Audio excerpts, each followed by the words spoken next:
Zubal is getting a complete redesign in episode 2 of The Amazing Digital Circus, and Jax is getting a glow up. As you guys may or may not know, Gooseworks has been yapping quite a bit about the next episode of The Amazing Digital Circus over on her Twitter and Tumblr page. So in this video, we are going to be talking about all of these new leaks we've been getting over the past couple of days, starting with the most important leak we've got, and the only new leak that Gooseworks has posted on her Twitter since the last video. But trust me, this one is big. She posted an image of Zubal and Jax with the caption, quote-unquote, Jax has a much more youthful glow after he started eating daily gallons of pure retinol regenerating cream. Firstly, can we talk about how weird this caption is? I assume that this is Gooseworks' way of trying to communicate with us that Jax is getting a glow up in the next episode. But honestly, I'm gonna need someone to translate this for me because I'm pretty sure this isn't English. But anyways, I like to overanalyze the digital circus, so here's a few things that I noticed from the image. Firstly, this is the first brand new teaser image we've been shown that has the Amazing Digital Circus in the background. Every other teaser we have been shown as some sort of castle walls or the new Candy Canyon Kingdom, but never the digital circus. While this might have been obvious, this at least confirms to us that some of the new episode's length will be inside of the actual digital circus. Secondly, look at this image again. If you couldn't tell, everything is a lot higher quality. The lighting, the shading, the models, everything looks amazing. In my opinion, it looks leagues better than the original episode. And of course, that makes sense. A pilot is meant to be what a demo is for a game, to see if it'll work without putting too much time or effort into it. It only makes sense that once they realized the potential and attention the Amazing Digital Circus was getting, they would step up their game to deliver the best final product possible, and this makes me very hyped for the next episode. The next thing I want to point out is Zubal's outfit, or whatever this is. If you look closely, something is much different about her. If we take a look at her outfit from episode 1, which is known as the pilot episode, we see that it's in a different form from what it used to look like, and I have two theories about this. The first theory I have is the possibility that Zubal's outfit is randomly generated on an episode-to-episode basis. This solution is definitely a strong contender when you think about it. Everyone knows that the inside of the Amazing Digital Circus is inside of a video game, which also happens to be run by the AI Ringmaster Kane, so it's not too unlikely that Zubal's body could change at any moment. If you look at Zubal's design, it's pretty clear that this is something that could happen because of her abstract and zany design. What may just make this theory true though is what Zubal is actually based off of: Zolo blocks. Zolo blocks were old toys that had weird patterns and shapes that you could put together similarly like Legos, but not as blocky and formulaic. If Zubal changing outfits were a normally occurring thing, this would make perfect sense because she is literally based off of the abstract building blocks. My second theory, and the one I think is even more likely than the previous one, is relating to this Tumblr post right here. When Gooseworks was asked by someone on their Tumblr Q&A about how many different outfits were planned for each member of the Amazing Digital Circus cast, Gooseworks told them that most of the outfit changes appear in one episode. This answer from Gooseworks both reveals a bit about Zubal and Jax, because Zubal is actually the second character we will see with a new fit. Looking back in the trailer, they give Jax a minimum wage job in a fast food establishment known as Spudsies, and it can be assumed that Zubal could also likely get this makeover in the same episode as Jax. And since those two are the only ones shown with new outfits, maybe we will see some cool redesigns of the rest of the cast. But this post here asking which of Zubal's designs are their favorite, Gooseworks says episode 4's design, which could possibly prove both theories I have about this. One more thing I wanted to talk about in this image is the fact that Zubal and Jax aren't in the Candy Canyon Kingdom. We already know from the previous leaks that Jax, Ragatha, and Kinger are confirmed to go to the Candy Canyon Kingdom on an adventure together, but it's not confirmed yet whether Zubal will go. It would be interesting to see more content about Zubal, although Gooseworks did say that episode 3 would be focused around Zubal, so I guess we'll just have to wait and see what happens with that. Next, we're gonna move on to some of the many Tumblr leaks related to the Zubal redesign, and see how they could possibly tie into the lore. And guys, it took forever to dig through this because Gooseworks posts like 80 times a day on Tumblr, and it's very hard to find useful information when she posts stuff like this.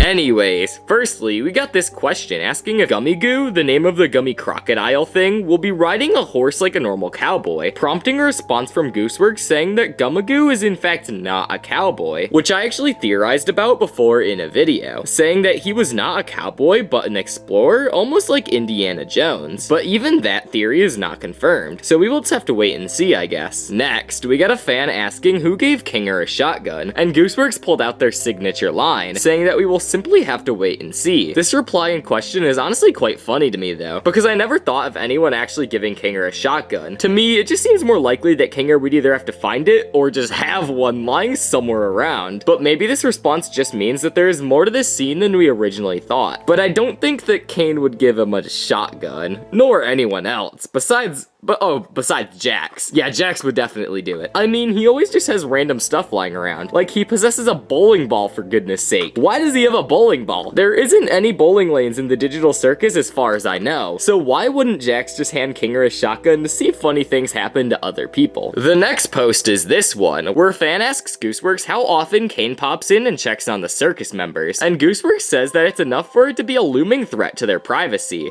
And honestly, yeah. I've theorized for a while that at some point, something secret will be going on in Pomni's room, and Kane will pop in and find it. Kane is known to pretty much be an optimum eye in the circus, but he doesn't and can't know everything that's going on, as shown by him not knowing about Kaufmo's abstraction, and the danger that was caused to the Amazing Digital Circus cast. So for him to know what's going on, he either has to be really in tune with his wacky watch and his all-seeing eyes, or pop in himself and see what's actually going on, which actually could be used to Pomni and the gang's advantage, possibly. In this post, Gooseworks tells us that the ghost lady we see in the new trailer's name is Martha Mildenhall. Good to have a name for this face. This post is easily one of the most interesting ones. It confirms that all of the new characters that we were shown, in fact, are not all circus members, or quote-unquote new suckers as Jax calls them, but NPCs. Now, we don't see much of the NPCs in the pilot episodes besides the Gloinks and their queen, but there is some theories made about this. Likely, they won't have a big impact on the actual main story of getting out of the Amazing Digital Circus, and most likely they will just be a hindrance, like the Gloinks and the Gloink Queen. When asked why Kinger was given a regular shotgun and not a sawed-off shotgun, Gooseworks replied by saying that wouldn't make sense in the episode's actual context. Now, I have no idea what this means, but maybe this could lean towards a theory that Kane creates Kinger a brand new shotgun. According to this post, Jax is actually afraid of corn, which Gooseworks has actually talked about a couple times before this, and we may or may not eventually find out why. It would be funny to actually see Jax afraid of corn in an actual episode. A fan noticed that Ragatha and Jax had a resemblance to Raggedy Ann and Andy, and asked Gooseworks if the Easter egg meant anything about the dynamic between Ragatha and Jax, but Gooseworks said it has nothing to do with that, and it's just a fun little secret for fans to notice. A fan asked Gooseworks how Kane makes things happen in the Digital Circus, and Gooseworks told them that Kane did it similarly in the way that his mind is constantly brimming with bad ideas.